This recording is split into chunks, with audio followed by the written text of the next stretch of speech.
Listo. Bueno. Y dame un segundo. ¿Sí, vos querés decir algo antes de arrancar?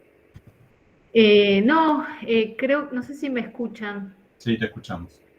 No, por ahora nada, solo saludarles. Y sí, el tema era poder trabajar con las dudas que tuvieran, así que bueno, vamos a avanzar con lo que tenemos.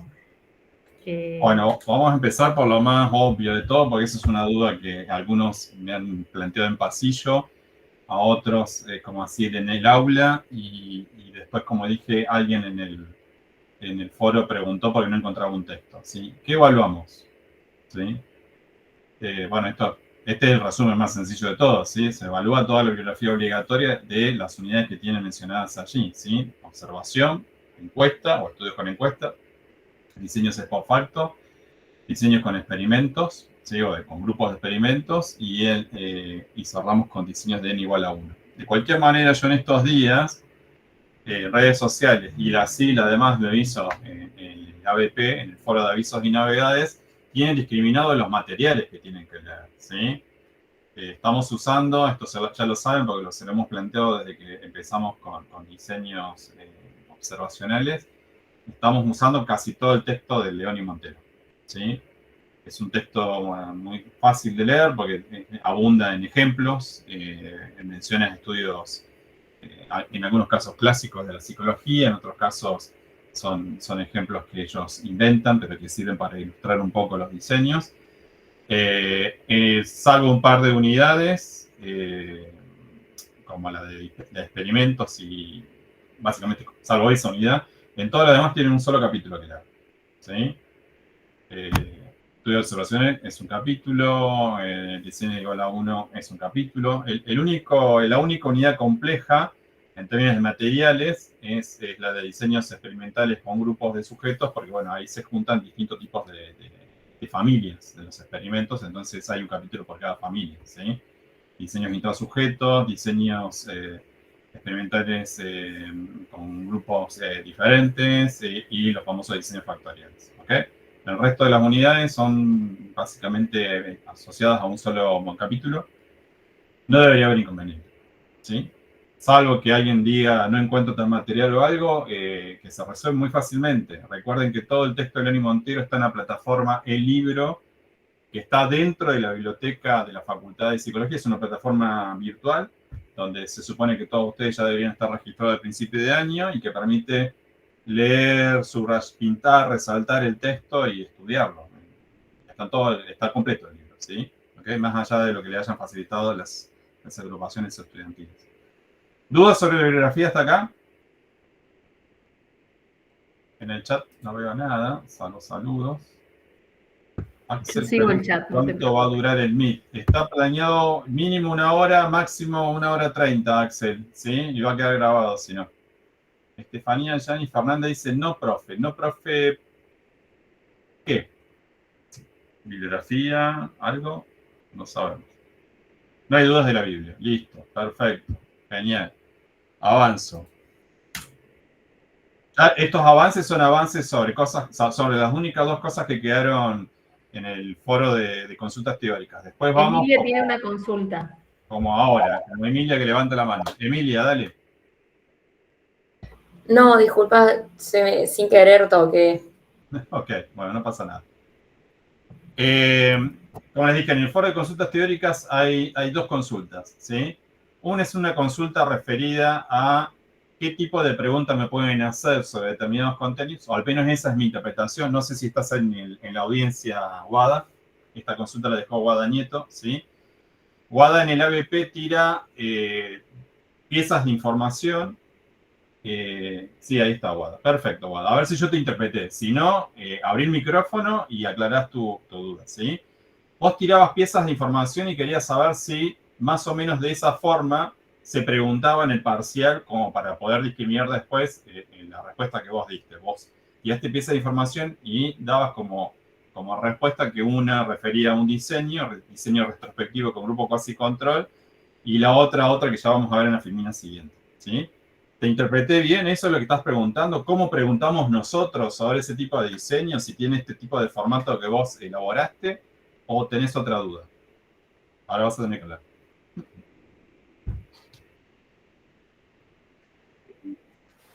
Guada, explícame, a ver si te entendimos. ¿Se escucha? ¿Sí? ¿Se escucha? Claro, mi pregunta era si, teniendo como esta lógica del ejemplo que subí, me podría ayudar después en el parcial, en cuanto a las preguntas y sus respuestas. Ok, yo te diría que por ahí el ejercicio más simple es que formules directamente la pregunta, ¿sí? De hecho, a mí me costó interpretar, por eso te estoy invitando a que amplíes un poco la solicitud, porque me costó interpretar qué es lo que me estabas pidiendo a mí. Si me estabas pidiendo que te indicara si con eso, desglosándolo así, te podías orientar para resolver un ejercicio nuestro, o si preguntabas, si nosotros generalmente preguntamos de esta manera. Nosotros no preguntamos de esta manera, voy por esa forma que es la más sencilla y después hacemos las precisiones, ¿sí? Nosotros no preguntamos de esta manera, ¿sí? De hecho, fíjate que yo para jugar entre tu respuesta y hacer pensar al resto de los que nos íbamos a encontrar esta tarde, puse ahí, la respuesta de tuya es diseño retrospectivo con grupo cuasi control. ¿Cuál es la respuesta de la gente en función de esas piezas de información? Y seguramente nos llevaría más de una hora estar acá, porque está faltando una forma en la que nosotros típicamente estructuramos preguntas sobre diseños en general y sobre diseños post facto en particular, que es lo que hace más fácil la interpretación por parte de ustedes en las coordenadas de tiempo que tiene un examen, ¿no? Claro. Vos acá tirás muchas piezas de información, tirás, y están todas así como muy sintácticas, ¿no? Yo la copié casi literal como vos me la presentaste en el ABP, ¿sí? Dice ejemplo en psicología. No sé de qué es el ejemplo, pero entiendo después leyendo que claramente tiene que ver con ansiedad, ¿no? Dice variable independiente, diagnóstico de trastorno de ansiedad, tenerlo o no tenerlo, 2 niveles, por lo menos. Un grupo clave y grupo cuasi control son 2 términos que yo sí estoy familiarizado para identificar y que capaz que así como telegráficamente, como vos lo presentás, me sirven a mí para empezar a pensar, me está preguntando por este tipo de diseño, pero nosotros no preguntamos así, ¿sí? Nosotros te damos una información, te decimos, la investigadora Silvina Brusino se quiere tener una información más clara respecto de los niveles de ansiedad en estudiante universitario y para tal fin hace tal cosa. Ahí te haríamos la pregunta de diciendo, bueno, ok, identifica la variable independiente, identifica la variable dependiente, o decinos qué tipo de diseño está implementando la profesora Brusino. Una cosa así, pero digamos, en el descriptor de la pregunta daríamos información suficiente y más organizada para que vos o cualquiera de tus compañeros o compañeras pudiera responder la pregunta que efectivamente le estaríamos haciendo de manera más específica, ¿sí? Estas son como piezas de información que vos me aportaste. Entonces, yo puedo entender por todas esas piezas que te estás refiriendo a ese tipo de diseño que está ahí, pero nosotros no preguntamos así. Si esa era tu duda, ¿sí? Sí. ¿Ok? Muchas gracias. ¿El resto entendió más o menos de qué estamos hablando? ¿Sí? Porque lo que tienen en el segmento de la izquierda es la información que nos presentó Guadalupe en el ABP y quería saber si preguntábamos así. De hecho, la siguiente, denme un segundo, es mucho más escueta todavía. En el siguiente ejemplo que nos presenta Guada, que cambia de ansiedad a una pregunta sobre autoestima, ella presenta, Guada, nos presentás esta información. Variable dependiente, nivel de autoestima, ya con 3 niveles, alta, media y baja. Nos decís, en este caso, cuál es la muestra, se eligen participantes que representen todo el nivel de autoestima, decís mencionás posibles variables independientes, historia de apego, experiencia de bullying, cantidad de relaciones, y después tirás 2 resultados hipotéticos, ¿no? Si yo te hago una pregunta así, o con Silvina te hacemos una pregunta así, terminamos los dos con una nota presentada por el centro de estudiantes quejándose por la forma en que estamos evaluando, ¿sí? No preguntaríamos jamás de esta manera, ¿sí? O sea, faltan muchas piezas de información ahí. La forma en que nosotros generamos los descriptores de las preguntas es mucho más sintética, pero más orgánica.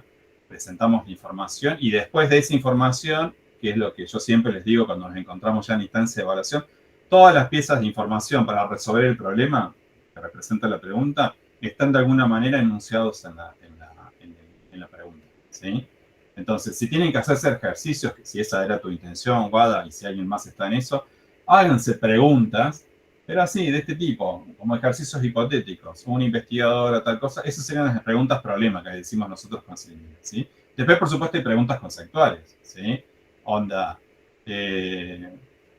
la siguiente definición refiere a un tipo particular de variable, ¿verdad? Y te damos una definición. Bueno, ¿a qué variable corresponde? Y las opciones podrían ser variable independiente, variable dependiente, esos son más conceptuales, ¿ok?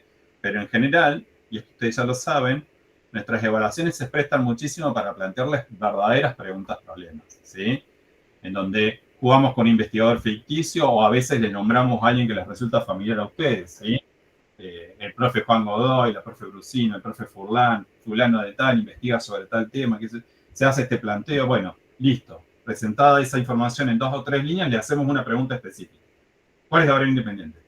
En el ejemplo. ¿Cuál es la variable dependiente? En el ejemplo. ¿Qué diseño está utilizando el investigador o el investigador? En el ejemplo. ¿Se entiende? Háganse ejercicios así. ¿Ok? ¿Ah? Me parece que alguien levantó la mano. En el chat no veo nada. Sí. ¿Alguien levantó la mano? No, no veo. Hay una consulta. ¿Van a subir otra vez el formato de preguntero de escaleras y serpientes como en el primer parcial? ¿Cuál es el formato? No sé a qué refiere, porque yo no estaba, Juan. Ustedes no sé, Ana, si danos un ejemplo más concreto. Yo no recuerdo eso, ¿sí? Creo que para el primer parcial habían subido como preguntas que podíamos usar para practicar, pero capaz me esté confundiendo con otra materia. Puede Yo sí ser. recuerdo que el año pasado, para este parcial, yo sí, en redes sociales, no en la BP, no me acuerdo en la BP, pero en redes sociales seguro, compartí ejemplos de preguntas. ¿Sí? Lo subió la profe Luque. No, no estás equivocada, compañera. Sí lo subió. Lo subió la profe Luque. Bueno, entonces, Bueno. si Leti se los prometió, se los recordamos a Leti a ver si lo sube hoy el fin de semana. Déjame un segundo que siga emitiendo gente. Bueno, gracias. Igual si después, dame un segundo. Sí, si hay alguna otra consulta, tirala. Si no, yo creo que tengo las preguntas a mano. Puedo mostrar un par de ejemplos y las proyectamos. La profe Luque dijo que las iba a habilitar, así que las habilita la profe Luque. Sigamos nosotros con la actividad. Muchas gracias.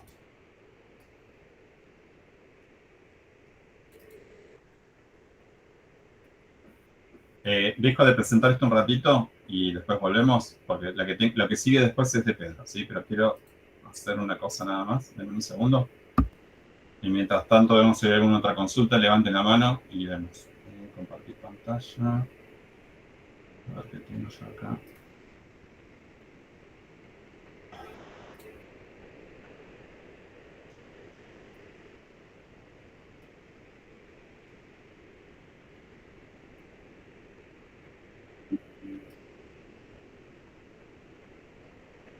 Se está complicando esto. La gente que quiere venir.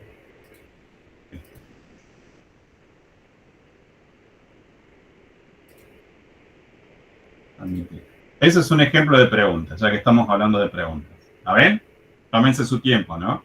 Fíjense. ¿Se entiende cómo están formuladas las preguntas? Dice, a veces se pueden crear al menos 2 situaciones distintas de observación, de tal modo que las diferencias que se espera encontrar entre ambas sean atribuibles a causa cuyo influjo se investiga. Esta estrategia remite y tienen 4 opciones. ¿Sí? Típicamente así son nuestras preguntas. ¿Esta es una pregunta problema o es una pregunta conceptual?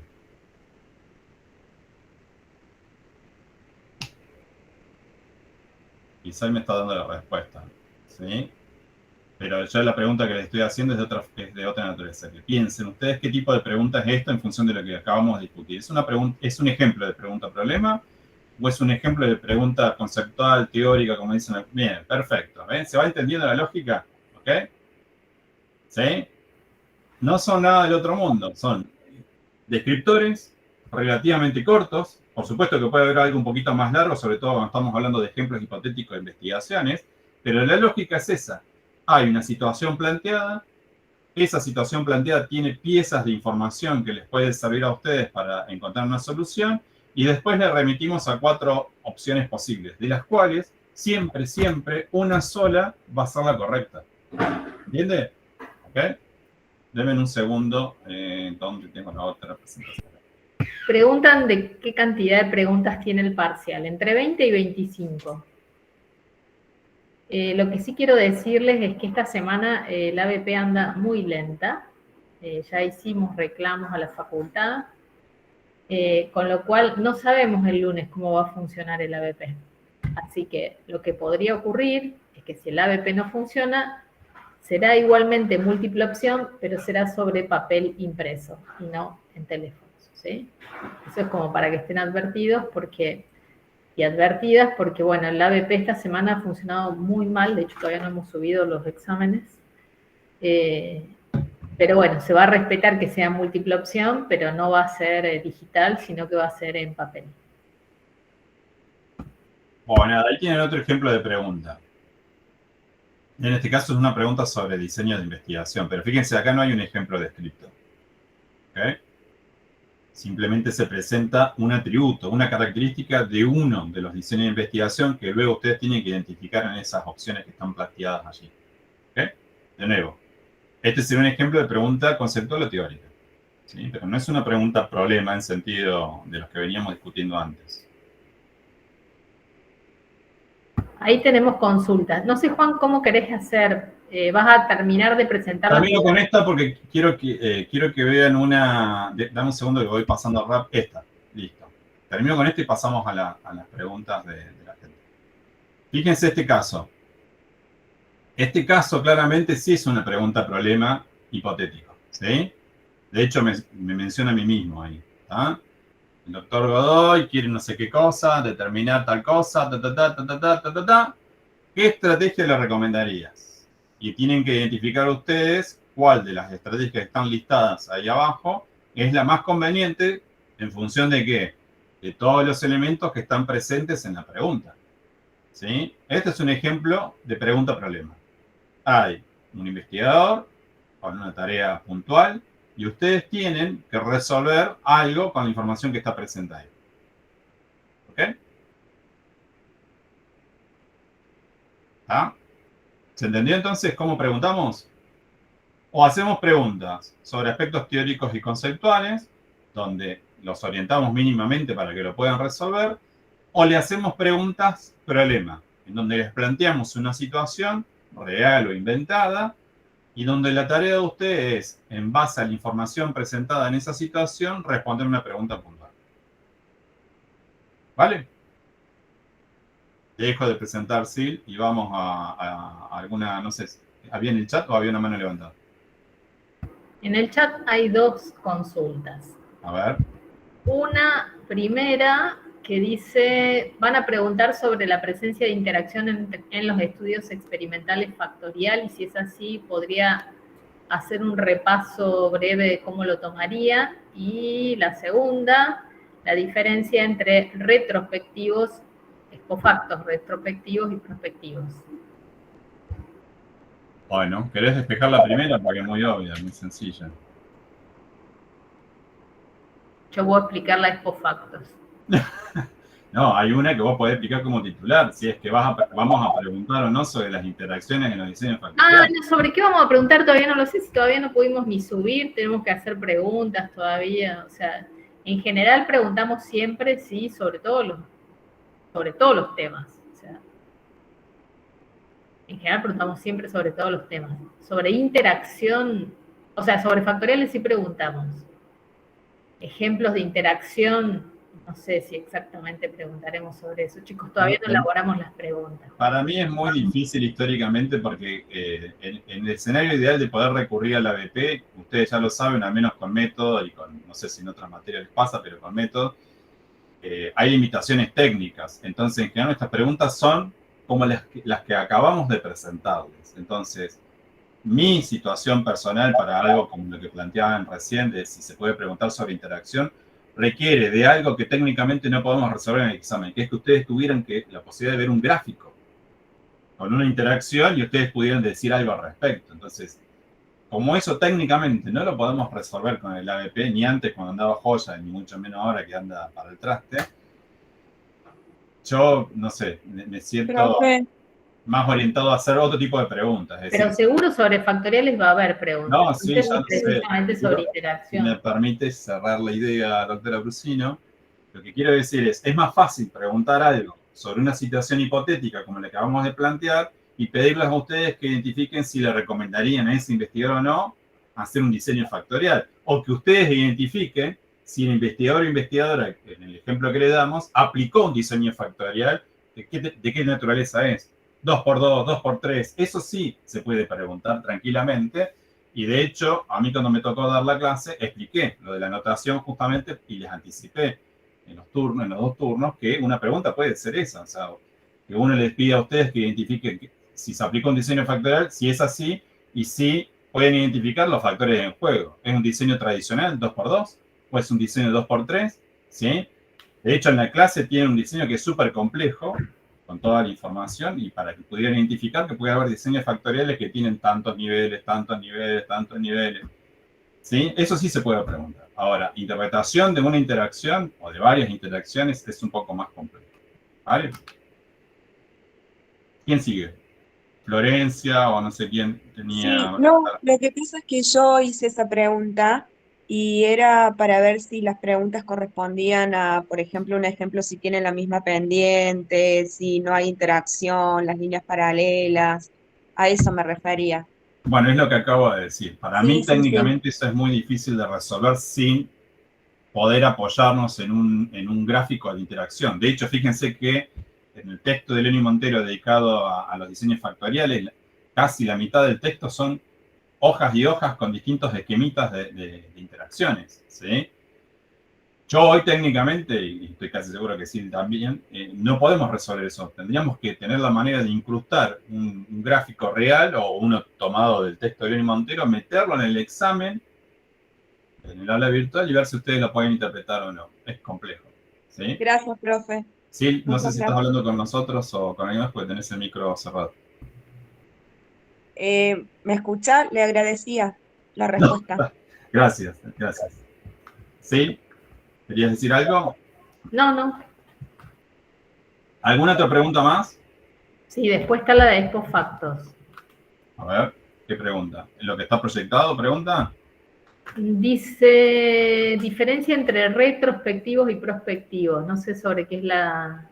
Bueno, yo, si quieren, antes que esta, que es como muy densa, porque vamos a hacerla bien elemental. Hagamos como digamos, la diferenciación. Vamos con esta diferenciación que es la más elemental que se puede hacer y después vemos cómo le agregamos capas de complejidad, porque de alguna manera la pregunta del chat se relaciona con una pregunta que nos dejó planteado Pedro en el ABP. ¿Sí? Fíjense las categorías que tenemos en la columna de la izquierda. Característica, cuándo inicia el estudio, la dirección del tiempo, cómo se recoge datos, ¿sí? Y cuál es el nivel de control que tenemos de los datos. ¿Okay? Entonces, esta es una distinción muy sencilla. Puede haber otras, pero esta puede ser una que los ayude a ordenarse después a ustedes para empezar a agregarle capas de complejidad. ¿Sí? Entonces, empecemos por lo más obvio, que es cómo juega el factor tiempo en el diseño retrospectivo. En el diseño retrospectivo nos estamos concentrando en cosas que ocurrieron realmente en el pasado y queremos identificar qué elementos de ese pasado que ya ocurrió me explican la situación presente de alguna variable que me interesa a mí. ¿Sí? ¿Okay? Entonces tengo que reconstruir lo que ocurrió habiendo seleccionado, mediante la revisión de la literatura, por supuesto, ese tipo de cosas, posibles variables sospechosas que explicarían la situación presente de hoy. ¿Sí? Esa es la marca distintiva de un diseño retrospectivo. ¿Sí? Nos vamos para atrás a tratar de identificar posibles variables sospechosas, pónganme ese término si quieren, que pueden explicar lo que estoy viendo hoy, la foto que estoy teniendo hoy. ¿Ok? En el diseño prospectivo, la flecha de tiempo es distinta. ¿Sí? ¿Ok? Tomamos algo que ya ocurrió hoy, pero queremos evaluar qué impacto tiene hacia adelante. ¿Sí? Por ejemplo, ser hincha de Boca hoy, ¿qué efectos va a tener sobre mi rendimiento académico más adelante? No lo sabemos. Voy a tener que dejar que pase un poco el tiempo para ver si, por tener el atributo ser hincha de Boca, algo pasa con mi rendimiento académico. ¿Ok? ¿Está? Entonces, en un caso, la línea de tiempo va muy hacia atrás, queremos reconstruir qué cosas del pasado me explican la situación presente, y en otro caso, el hecho ya ocurrió y lo que quiero ver es si esto va a tener un impacto en algo más adelante. ¿Está? Antes de seguir avanzando con las preguntas del chat, déjenme terminar con la tablita esta que es bien simple, demasiado simple. ¿Sí? Pero, de nuevo, primer paso orientador, puede ser útil para muchos de ustedes como eso, como un primer paso orientador. Entonces, en un caso miramos hacia atrás, tratamos de reconstruir el efecto, causa o exposición que explica lo de hoy, y en otro caso miramos hacia adelante, entonces eso que ya ocurrió, que sería como si fuese una variable independiente, pero que yo no controlo, tiene un impacto sobre otra cosa en el futuro, inmediato o inmediato. ¿Está? ¿Okay? ¿Cómo recogemos datos? En un caso, trabajamos con datos que ya ocurrieron. ¿Sí? Por ejemplo, vamos a utilizar información que recojamos de historias clínicas, de registros médicos, de archivos, de encuestas, de cosas que ya ocurrieron. ¿Sí? Ese sería el conjunto de insumos de los que se vale alguien que trabaja con una aproximación de diseño post facto retrospectivo. ¿Sí? Ahora bien, para el caso de alguien que está en el marco de los diseños post facto prospectivo, es decir, quiere ver qué va a ocurrir hacia adelante, bueno, el dato es nuevo. ¿Sí? El dato que voy a recoger es nuevo. ¿Sí? Lo que yo ya tengo producido es el atributo, es decir, ser hincha de Boca, ser ansioso, ser estudiante de psicología versus no serlo, y quiero ver qué pasa después sobre una variable dependiente que todavía no medí, pero voy a tener que medir. ¿Sí? Rendimiento académico o alguna otra cosa de eso. ¿Sí? ¿Se va entendiendo? ¿Y cuál es el control de datos? Obviamente sobre lo que ya ocurrió, porque se generaron en un momento en donde yo no tuve una incidencia directa. Bueno, el control de datos va a ser limitado, ¿sí? La calidad va a ir variando y obviamente va a haber datos que a lo mejor están disponibles completos y en otros casos, como le pasa, por ejemplo, a los que trabajan con historias clínicas, bueno, si han tenido alguna experiencia práctica yendo a un archivo para trabajar con historias clínicas, sabrán que pueden estar incompletas, en algunos casos mal completadas, en otros casos escritas a mano y la información está, pero es difícil de codificar, un montón de problemas. ¿Sí? Como le pasa a los colegas que trabajan con historias clínicas, que pueden ser historiadores o lo que sea. ¿Sí? En cambio, sobre el dato que es nuevo, yo tengo chances de pensar el mejor instrumento posible, adaptarlo a la población local, etcétera, etcétera. Entonces voy a tener mayor control sobre la medición y sobre el registro de esas variables. ¿Okay? Porque tengo la capacidad de planificar esa tarea que voy a hacer. ¿Sí? Por ejemplo, me han escuchado muchas veces hablar sobre el tipo de estudios que hace Ángel Pilates. ¿Sí? Ángel trabaja en algunos casos con esta aproximación de diseño post facto, donde ella ya tiene identificado algunas características. Mide el consumo de ustedes, estudiantes universitarios, los clasifica en bebedores o consumidores o policonsumidores, etcétera, etcétera, y después mide lo que le interesa medir. ¿Sí?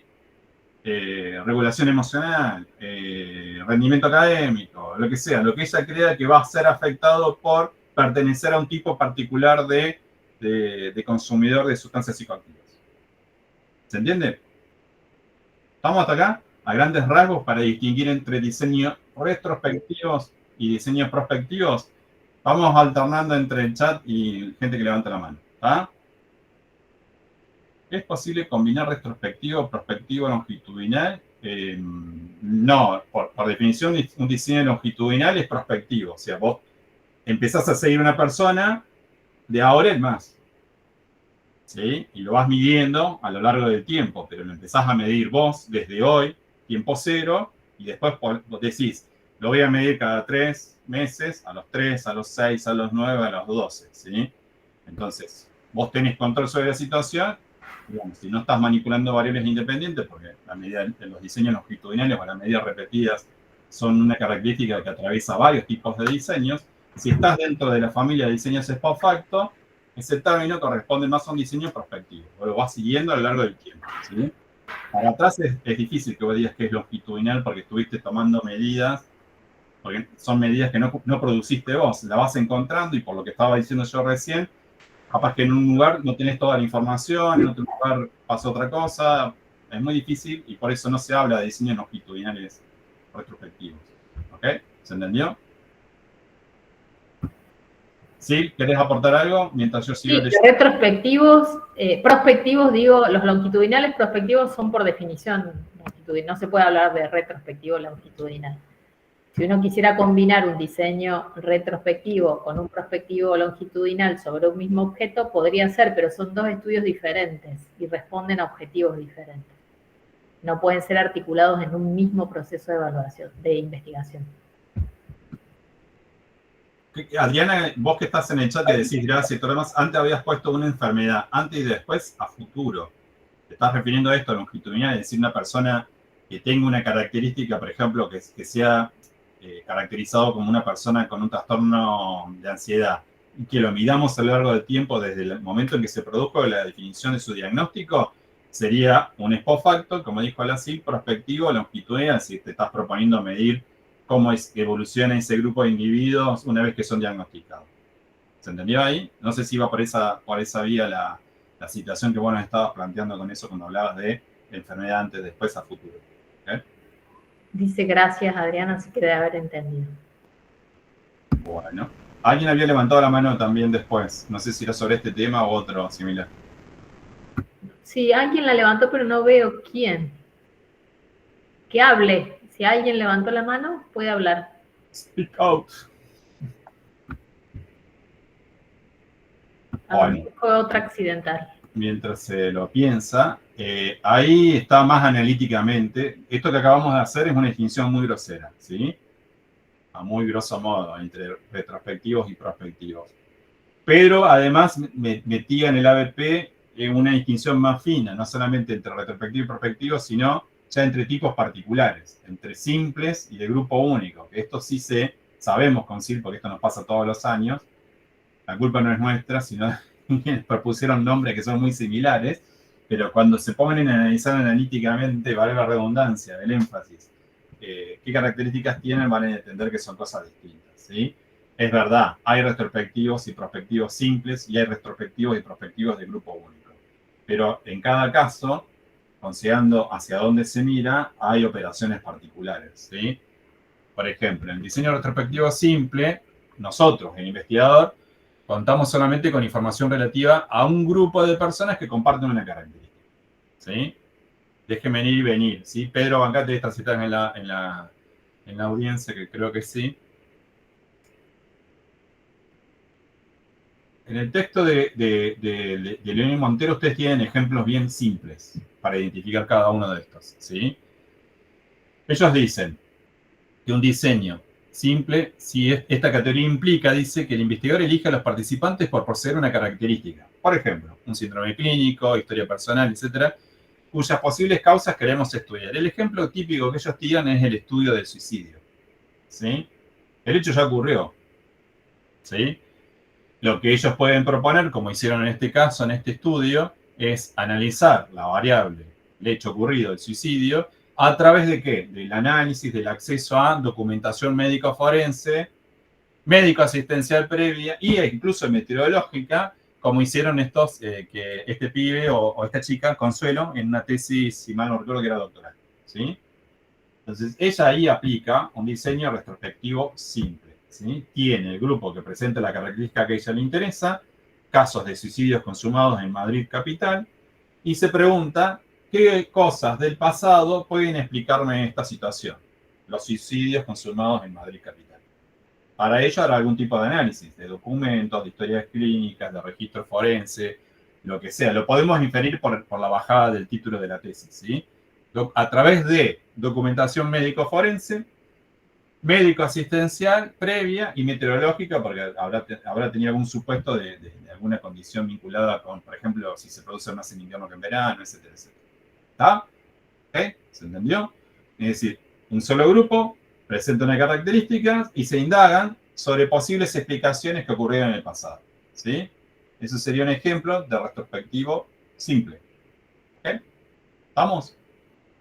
El otro ejemplo que tienen ahí, que es de grupo único, ¿qué tenemos? Dice, esta última categoría implica que el investigador tiene la posibilidad de incluir en su muestra participantes que, además de determinados valores en la variable dependiente, posean la mayor heterogeneidad posible en todas las variables potencialmente independientes, ¿sí? Y el ejemplo que nos dan es en un estudio donde se trata de preguntarse sobre factores que inciden sobre la depresión unipolar. ¿Okay? En orden A, no importa, porque después si alguien es extremadamente curioso busca el paper, pero además este paper buscaba aportar evidencia a favor de una teoría puntual, de una teoría conductual paradigmática, ¿sí?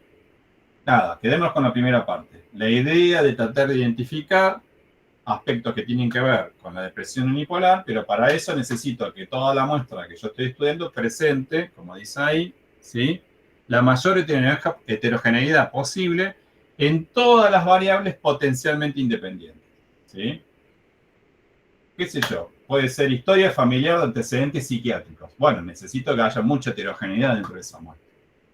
Puede ser otra cosa más, ¿sí? Antecedentes de violencia doméstica. Otra variable que se tiene que mover dentro de todo el abanico, ¿ok? ¿Se va entendiendo la lógica? ¿Puedo decir algo? Por favor, doctora Vecino, porque me estoy quedando sin voz. Chicos, la diferencia que hay entre los expofactos y lo que viene después, que son la rama de todos los estudios experimentales, lo que intentan es avanzar en la capacidad explicativa del diseño en relación al objeto de estudio.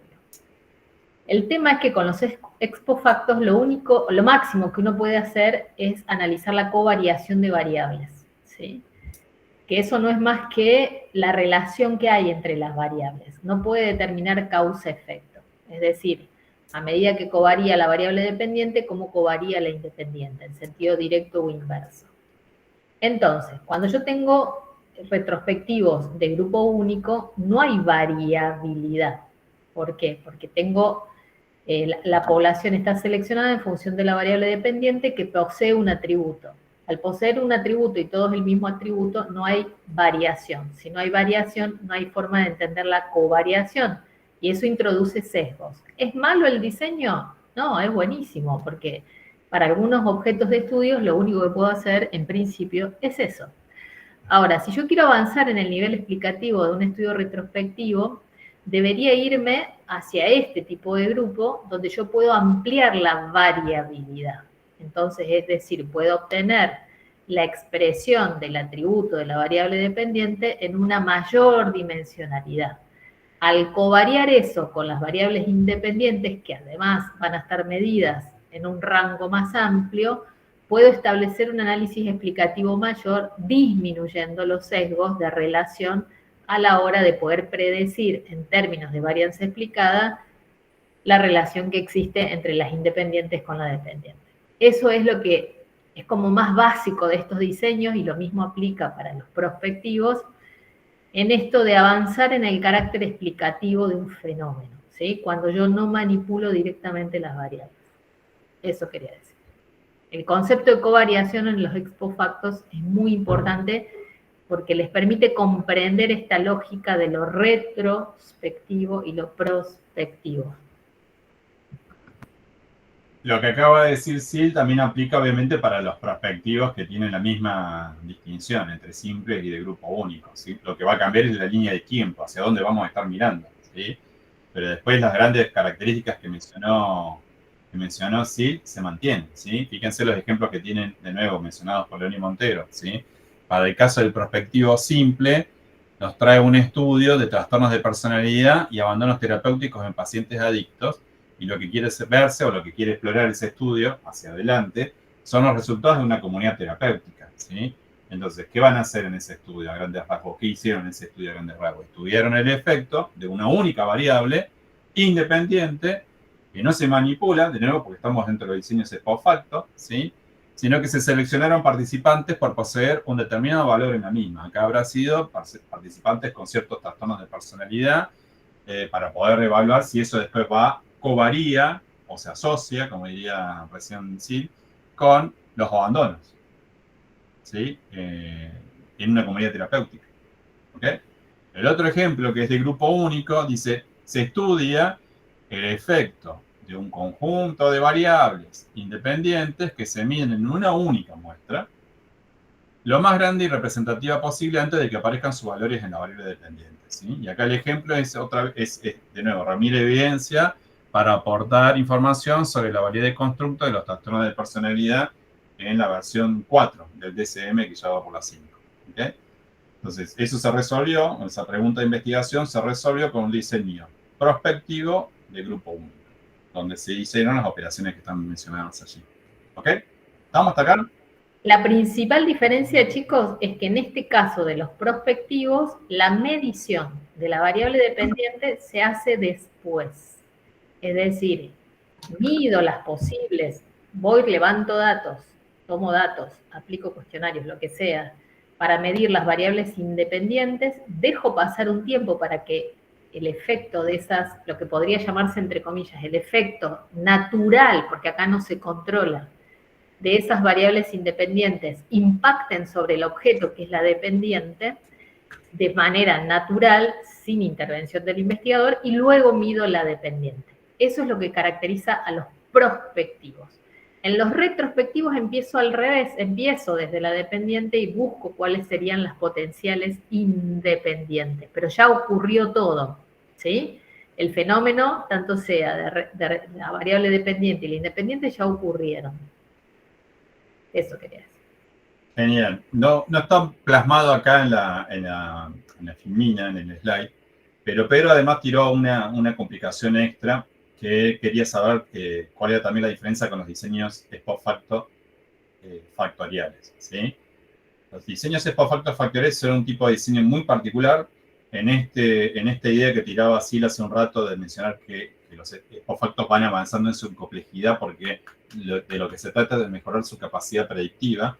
Bueno, los diseños post facto prospectivos factoriales son un tipo de diseño muy particular que trata de avanzar un poquito más todavía en ese afán, en esa pretensión de poder establecer si hay mayor capacidad de predicción, ¿sí? Recuerden que nos estamos moviendo en el territorio en donde no manipulamos variables independientes, como en el caso estricto de los diseños experimentales, ¿sí? Pero sí podemos configurar variables independientes o factores que se expresan naturalmente, ¿sí? ¿Qué sé yo? Por ejemplo, regulación emocional, ¿sí? Yo puedo aplicar un instrumento a todo el conjunto de los 140 que están por acá adentro y distinguirlos por lo menos entre altos reguladores y bajos reguladores emocionalmente, ¿sí? Entonces, eso puedo intentar ver si se cruza con otra variable potencialmente independiente como podría ser nivel de autoestima, ¿sí? Y ver si eso tiene un efecto a largo plazo sobre el rendimiento académico y metodología de investigación. Entonces, el tipo de diseño me permite algún nivel de predicción respecto de poder saber si hay algo de la regulación emocional que explica el rendimiento académico futuro de estudiantes de método de la carrera de psicología, si hay algo de el nivel de autoestima que explica el rendimiento académico futuro de los estudiantes de metodología, o si la interacción entre estos dos factores que no manipulé, pero que pude medir, controlar, me explica el rendimiento académico, ¿sí? En general, y si alguno ya leyó esto con profundidad, van a ver que Leoni Montero dice, quédense ahí, quédense en un diseño post facto prospectivo factorial donde solamente haya dos factores, porque el nivel de poder interpretar eso después se hace mucho más complicado si uno mete más factores en el medio. Quédense ahí, van a tener un nivel de aproximación a ese factor predictivo razonable, ¿sí? Si no, ya hay que dar otro salto. Ya lo hemos discutido con los diseños experimentales propiamente dicho y particularmente con los diseños factoriales. ¿Está claro? Pero en el marco de las familias de diseños post facto, es bueno que ustedes sepan que existen los diseños post facto prospectivos factoriales. ¿Ok? ¿Ah?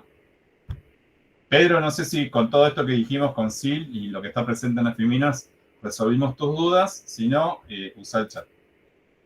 O abrí el micrófono, que vos sos casi en casa. Sí. Se entendió bastante. Por ahí me quedó una duda con el ejemplo de la otra filmina del caso de suicidio en Madrid. Sí. No sé si lo podés poner. Ahora vamos. Ese, ¿el de la izquierda? Sí, el de la izquierda, que sería un retrospectivo simple. Sí. O sea, si en el simple se estudia una sola variable independiente, ahí en realidad se estarían investigando varias, como la documentación médico-forense por un lado, la asistencial por otro, la meteorológica por otro. Y tratás de hacer lo que dice ahí. Elegís un grupo que presenta ese atributo. O sea, todos los casos de suicidio son esos, suicidios consumados, no hay otra cosa. No hay variabilidad, no hay nada, ¿sí? Y lo que vos querés explicar es esa situación yendo hacia el pasado, explorando lo que sea que encuentres, ¿sí?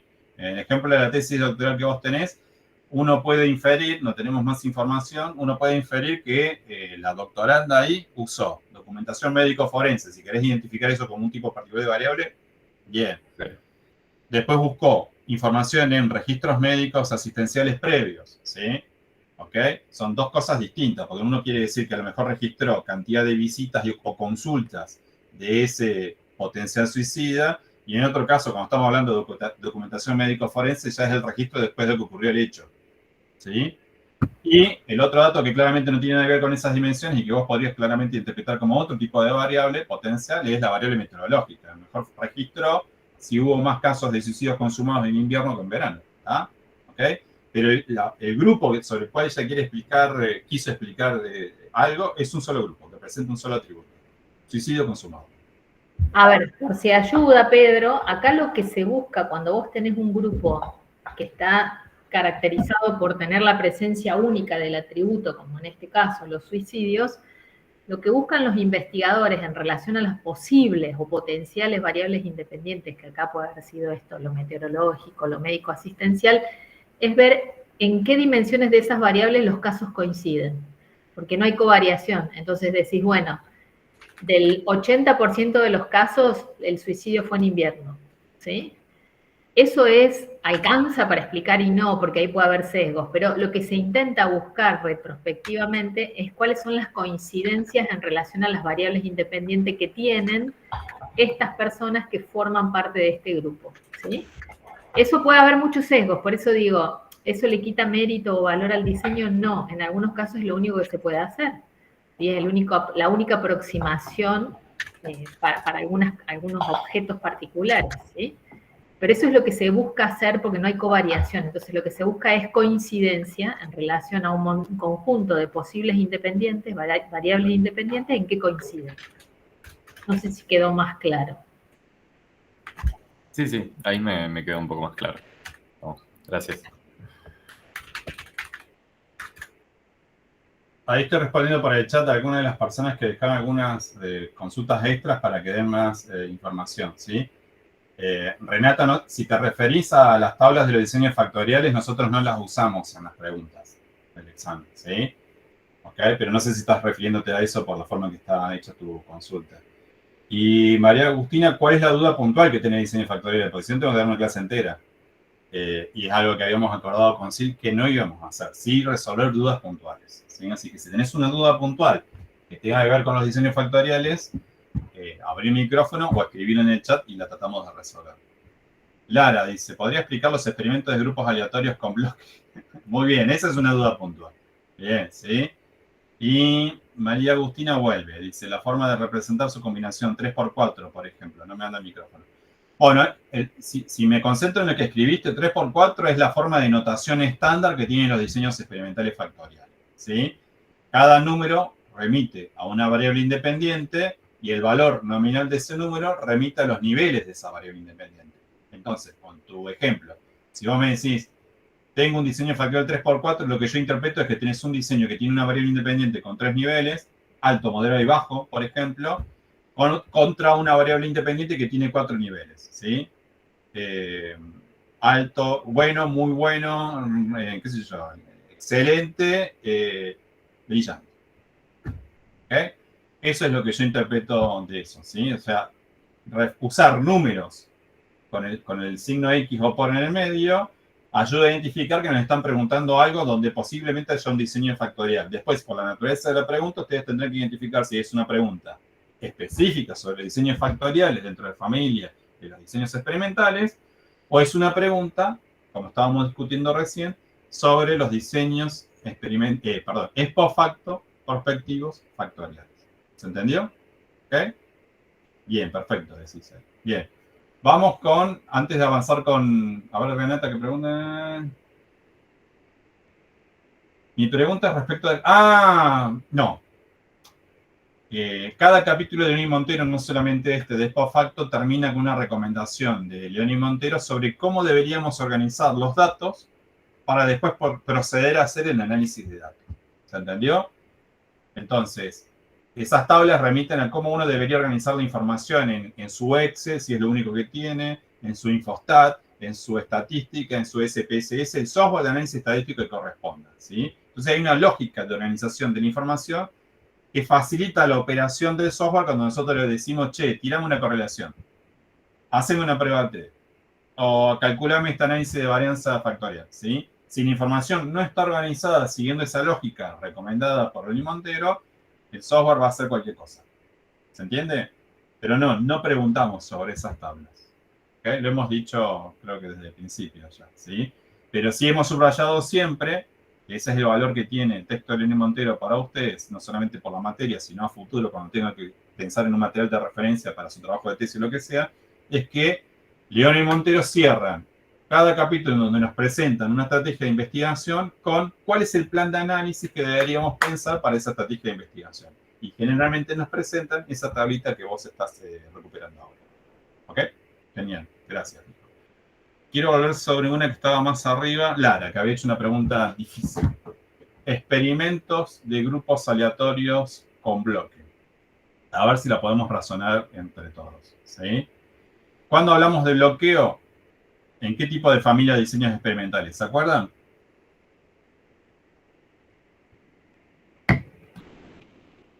En los intrasujetos, en los que comparan grupos distintos, en los diseños factoriales, en los diseños de caso único.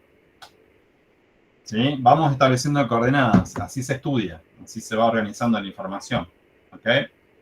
Porque bloqueo es una estrategia puntualmente recomendada para ciertos tipos de diseños cuando nos enfrentamos a determinados problemas. ¿Ok? En ciertos tipos de diseños, que son los diseños intrasujetos, es decir, eso, bien, Pedro, genial, ¿está? Los diseños en donde yo tengo el mismo grupo de individuos y el mismo grupo de individuos va a ser pasado a lo largo del tiempo por diferentes secuencias experimentales. La más burda puede ser ausencia o presencia del tratamiento, y en las más complejas puede ser reexposición de ese mismo tratamiento o presentación de un tratamiento distinto. ¿Ok? ¿Está? Cuando eso ocurre, a veces nos dicen en los diseños intrasujetos, el orden de presentación de los tratamientos puede tener un efecto sobre el tratamiento que sigue. ¿Me van siguiendo? Entonces, para romper ese tipo de efectos que ocurren en los diseños intrasujetos, donde el mismo grupo a lo largo del tiempo pasa por diferentes circunstancias, se recomiendan una serie de acciones. Por ejemplo, bloquear. ¿Sí? Es una forma de organizar a los participantes y la forma en que se le presentan los estímulos a los participantes para reducir esa amenaza a la validez interna. ¿Estamos? ¿Se va entendiendo? No, ya en el chat se me fue la... Lara fue la persona que introdujo esto. ¿Sí? ¿Ok? Lara, ¿estás por ahí? Lara la 1, Lara la 2. Si no, me guío por lo que dijo... Sí. Dijo que sí, profe. Sí, profe, dice. Bien. ¿Está? Entonces, el bloqueo que es una estrategia dentro de un tipo particular de estrategia de diseño experimental y que tiene que ver con controlar los efectos producidos porque estoy trabajando siempre con el mismo grupo a lo largo del tiempo. ¿Sí? Entonces, hay distintas formas de poder cuidar de que no nos pasen cosas complicadas a la hora de interpretar los diseños experimentales. Los resultados, quiero decir, de esos diseños experimentales intrasujetos. ¿Hay alguna otra duda más? Yo voy a dejar de compartir porque creo que no había más preguntas que hubiera resuelto así con apoyo visual. Y mientras alguien hace una cosa, ¿qué son las formas? Tratarnos con respeto a los profes, sí, las formas son importantes. ¿O es otra pregunta? Aclarar. Las formas son importantes. ¿Qué formas?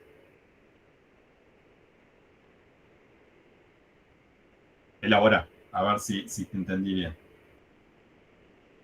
María Agustina vuelve sobre ejemplos de tipos de diseño igual a 1. Es muy, bueno, son muy sencillos en mi opinión, ¿sí? ¿Cuál es el diseño básico? Y se lo escribo ya en el chat, para que no... El ladrillo básico del diseño es n igual a 1, es el diseño que ustedes conocen como AB, ¿sí?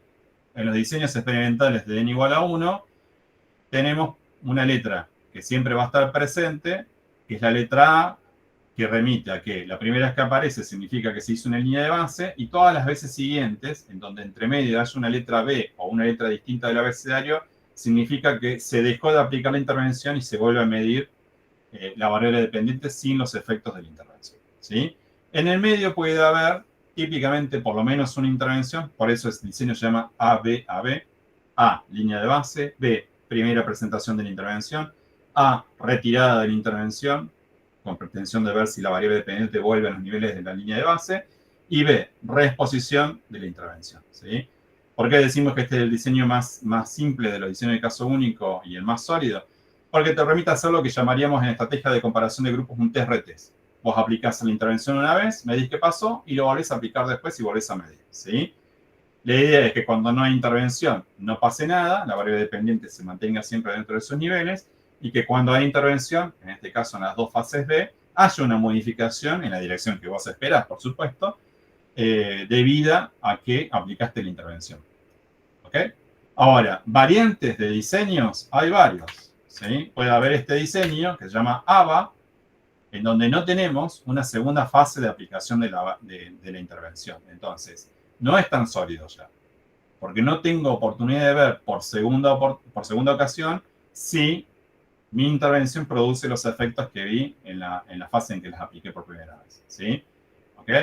A veces nos ocurre, sobre todo en el contexto clínico, recuerden que este tipo de diseños están fuertemente recomendados para el contexto clínico, en donde se te fue el paciente, se dio de alta solo, por ejemplo. Nada, vos hiciste línea de base, aplicaste la intervención, pudiste llegar a medirlo después de que arreglaste la intervención y cuando tenía que volver a tener otra sesión de trabajo con vos para volver a practicar el dispositivo que le enseñaste de, no sé, regulación emocional, no vino. Bueno, nada, si no querés desaprovechar esos datos y los querés presentar al próximo Congreso de Psicología Clínica no sé, de la Universidad del Siglo XXI, bueno, decís que aplicaste un diseño ABA y ya está, ¿sí? Otro diseño es el inverso, BAB. También suele ocurrir mucho en la clínica. ¿Por qué? Porque a veces ocurre que no hay tiempo de hacer línea de base. Tenés que intervenir para estabilizar a la persona. Un suicida, una persona con un ataque de violencia, o qué sé yo, y vos tenés que aplicar todo lo que aprendiste en la carrera de psicología para lograr que ese chango, ese paciente, ese individuo, esa persona, se estabilice. No hay tiempo de hacer línea de base. Interveniste directamente, ¿sí? Algún compañero tuyo tuvo la sangre fría suficiente de empezar a registrar todo lo que iba ocurriendo. Tenés datos de cómo vos fuiste aplicando tu intervención. Se estabilizó el chango, perfecto. Línea de base o retirás tu intervención y volvés a aplicar tu intervención. Tenés un diseño BAB, ¿sí? Que tienen ahí en el chat. ¿Es sólido como el ABAB? No, porque no sabes cómo partió ese individuo, esa persona. Te falta la línea de base. ¿Okay? Entonces, tenemos diseños experimentales de caso único muy rudimentarios, como el ABA o el BAB. Tenemos el estándar de diseño experimental de caso único, que es el diseño ABAB, y por encima de eso hay variantes. ¿Sí? Hay variantes. Yo les puedo presentar un diseño que sea así. A, B, C, D. ¿Qué quiere decir? Que hubo una línea de base, se aplicó una intervención, se aplicó otra intervención, se aplicó otra intervención. Listo. ¿Es sólido? Es interesante, pero de nuevo, como no hubo fases de retirada, es decir, no volvía para una A entre medio, no tengo forma de saber si la intervención B impactó sobre la C o si la enorme mejoría que observé cuando apliqué D es producto de D o es el resultado aditivo de B más C más D. ¿Se entiende? ¿Okay? Después hay diseños experimentales de base múltiple, en donde mido no una conducta, sino, por ejemplo, dos conductas, o la misma conducta, pero en dos contextos diferentes, en la escuela y en el trabajo, o en la escuela y en la casa, o dos grupos distintos, pero en la misma conducta, ¿sí? Hay variantes, ¿ok? Entonces, ¿cuál es la lógica de los diseños experimentales de caso único? Primero, que trabajo con una unidad. Segundo, el registro obsesivo tiene que ser de los cambios en la variable dependiente a lo largo del tiempo, ¿sí? Y tercero, que sería lo estratégico, una mirada estratégica muy fina sobre cuándo hacer línea de base, cuándo aplicar la intervención, cuándo retirar la intervención y volver a medir, y cuándo volver a aplicar la intervención, ¿sí? Siempre que las condiciones sean ideales, ¿ok?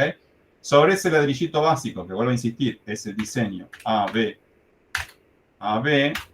uno puede construir un montón más de estrategias experimentales de caso único, siempre que tome una persona, una empresa, un curso como unidad y tenga la oportunidad de medir los cambios en la variable dependiente a lo largo del tiempo y registrarlos, esa es otra particularidad de diseño de caso único, en un gráfico de coordenadas, donde el eje vertical siempre va a ser el cambio en la variable dependiente y el eje horizontal va a ser el registro a lo largo del tiempo, los números de sesiones, etcétera, etcétera. ¿Se entendió? María Agustina Gómez, ¿o tenías algún? Perfecto, genial. Buenísimo. ¿Alguna otra pregunta más? Dale, Pedro. Justo sobre los experimentos de n igual a 1, ¿podrían dar algún ejemplo de los tipos de diseño sin reversión? Porque no me acuerdo cuáles son, sinceramente. Sin reversión es que no podés retirar, no podés volver a una fase de retirada, ¿sí? Te doy un ejemplo local que ustedes no han leído, porque como la clase se la dio Leti, usamos distintos ejemplos, ¿sí? Hace muchos años, en nuestra facu había 2 colegas trabajando en el área de neuropsicología. El profesor Alberto Fernández y la profesora Laura Manuilov, ¿sí? Dentro de su área de trabajo, como neuropsicólogo, no como docentes de la casa, laburaban con personas con enfermedad de Alzheimer, ¿sí? Ya vas viendo para dónde voy orientado, ¿sí?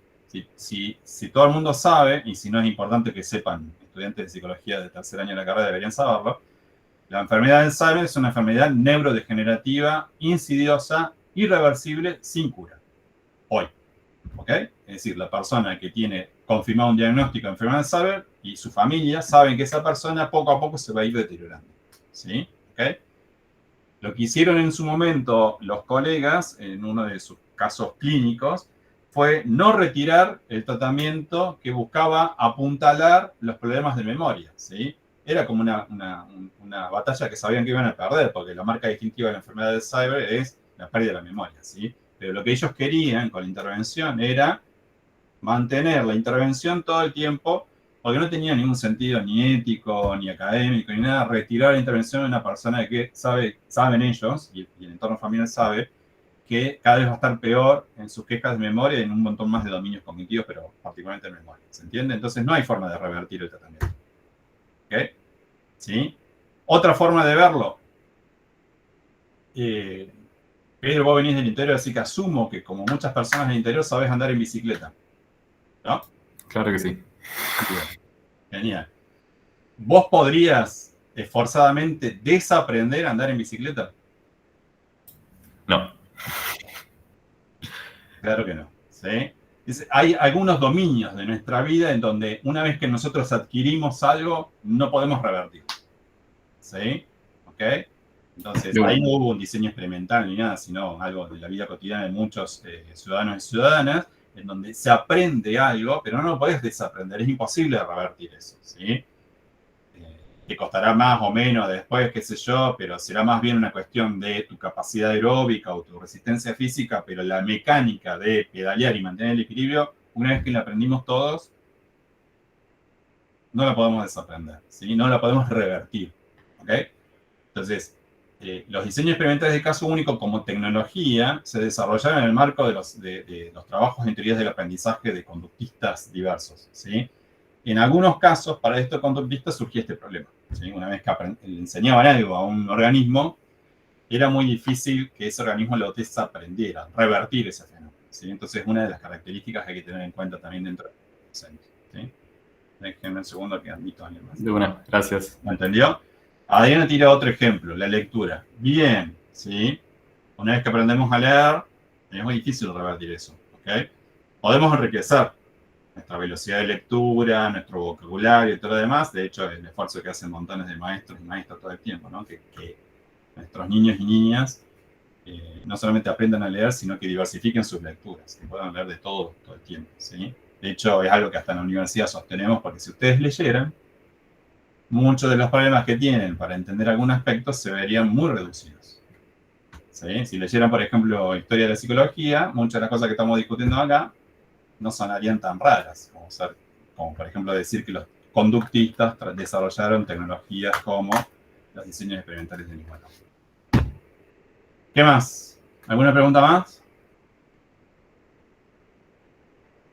Esto se resuelve muy rápido para hacer un viernes. Es porque es viernes. Ya casi que me voy a Botellón.